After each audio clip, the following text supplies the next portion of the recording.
V here from VTO Gaming, and we're in State of Decay on the Xbox. This is part of our Have You Missed series, as it's one of those games that we think everyone who enjoys this type of game should pick up and at least try. It's a combination of the zombie action game, has some of the survival aspects, it is a fairly decent story, and we would describe it as a casual game. It is literally one of those games you can just pick up whenever you feel like it and have a different adventure in it. Unlike similar games in this genre like Dead Rising, this is the kind of game where it's unpredictable. There are certain story driven events, but everything else is randomly generated.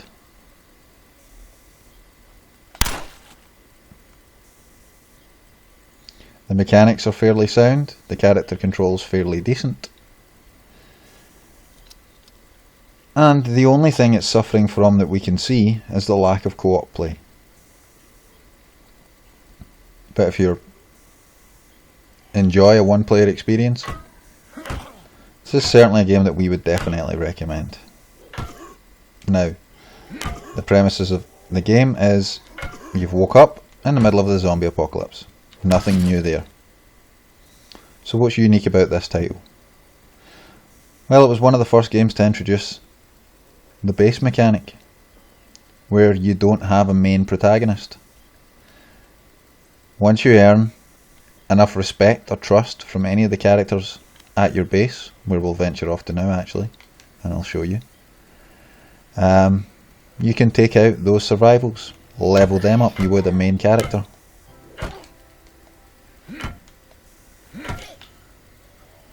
This baseball bat's pretty weak, we'll just leave her there.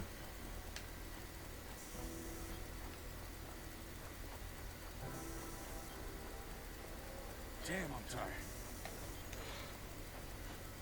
There is a stamina mechanic, so you can't just sit in a doorway and swing all day long and amass 1,000 zombie kills. And as you can see, for the previous generation console, it looks fairly nice, especially for a non-AAA title. Textures aren't terrible.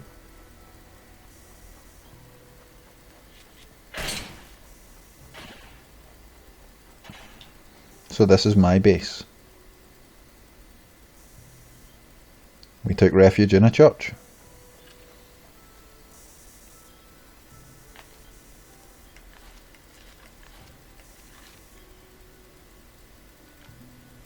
As you can see here, we can decide which rooms we put down.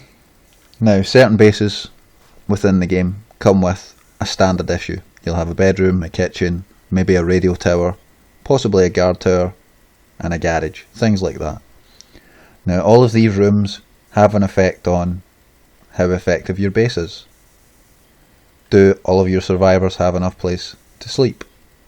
Can you provide enough food? Can you provide enough good quality food? Do you have sufficient medical supplies? And as you expand with your survivors, these demands are going to get higher.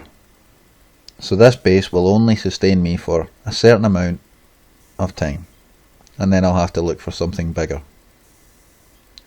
There will be story prompted areas like the courthouse, or a factory, or a transport depot, and you can up sticks and move to one of these locations. It's one of the things that, depending on how you've played, will dictate your experience each time you pick it up and play. Have any of your survivors died on missions? Things like that. It is a very robust, dynamic survival setting.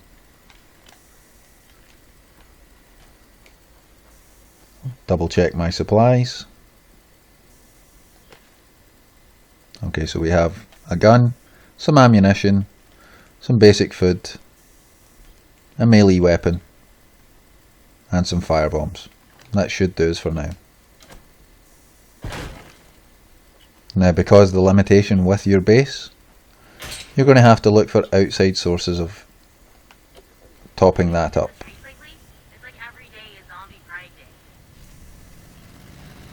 So one thing I am already aware of, because I've played it a few times, is that construction on the house just there should have building supplies. Quickly clear out this horde.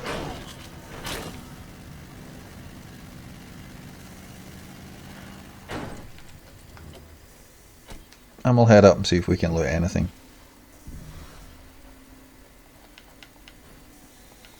I've just increased my cardio skill there. I'll explain something about the skill tree in a moment. First of all, we'll go in here and see what we can find. Now, so the way looting works in this game, as you have areas like this, there's two search mechanics. You can just hold it, or if you're willing to sacrifice the fact that it's loud and can attract zombies, you can rush it. So we have basic building supplies there, and some melee weapons. I'll take an extra. Equip that, since our baseball bat doesn't seem too effective. And as you can see on the mini-map down there, there is a little tiny black dot in this location, which means there's one other possible area for loot. Okay, so there was nothing else here worth note.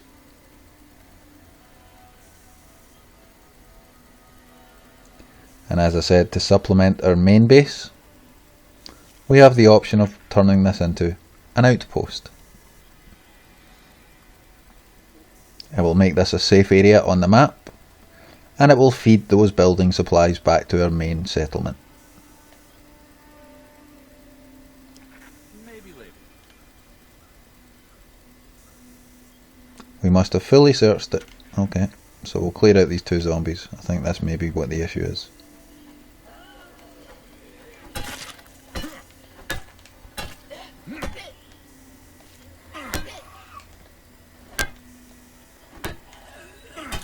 Come on, there we go.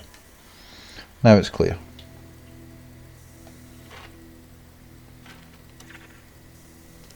I don't think so.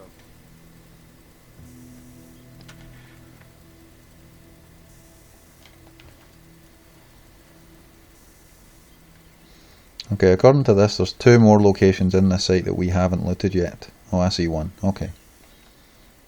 I'm lucky they didn't hear that. Okay, so now we've fully searched the building site. We will Looks like a good spot for an establish an outpost. Are you sure? That's a big decision. Yeah, I'm pulling the trigger on this outpost. That little icon now on the minimap, because it's highlighted green, indicates that it's feeding back to our main.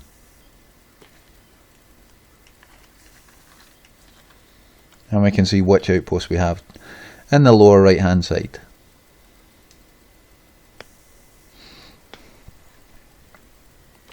Those outposts give us the following benefits.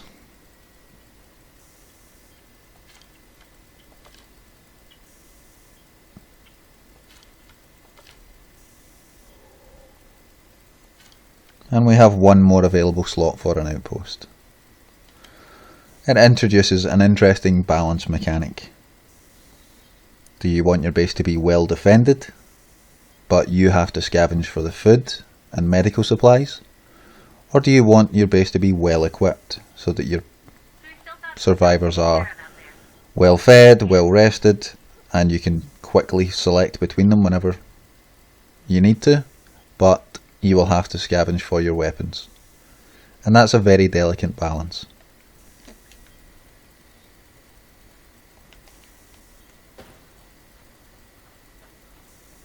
Now, the game's not without issues, especially on the Xbox. I'm not sure if it's a memory issue, but if you travel too fast and too far, there seems to be incidents of lag. Now, give me a second.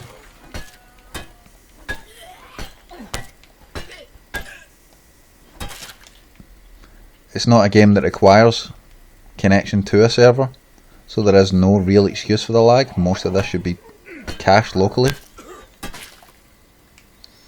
But if we get in the car, I'll see if I can trigger it.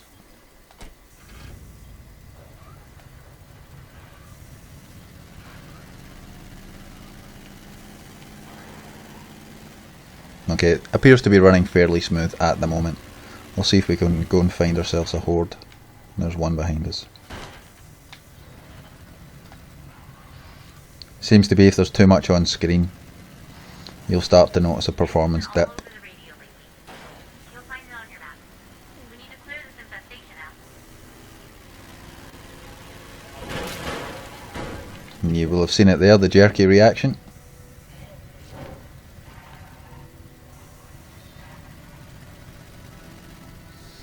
Little things like that let it down.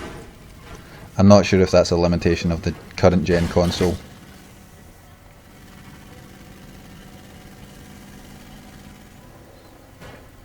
But that aside, if you can put up with the odd occasional lag, which is something most of us have become familiar with nowadays, the game is a really good title. It's fun. There are exciting moments because of the survival aspect. Plenty of zombie killing, something that seems to be appealing at the moment. And it has a fairly diverse storyline.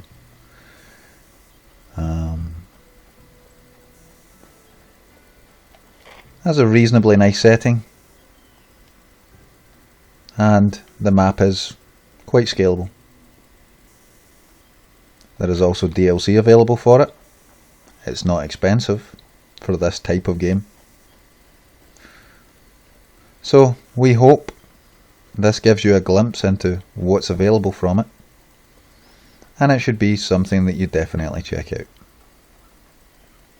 Let me know what you guys think of this. I've been V8VTO Gaming, and we'll catch you in the next video. Any likes, comments and subscribes help the channel out, guys. Thanks.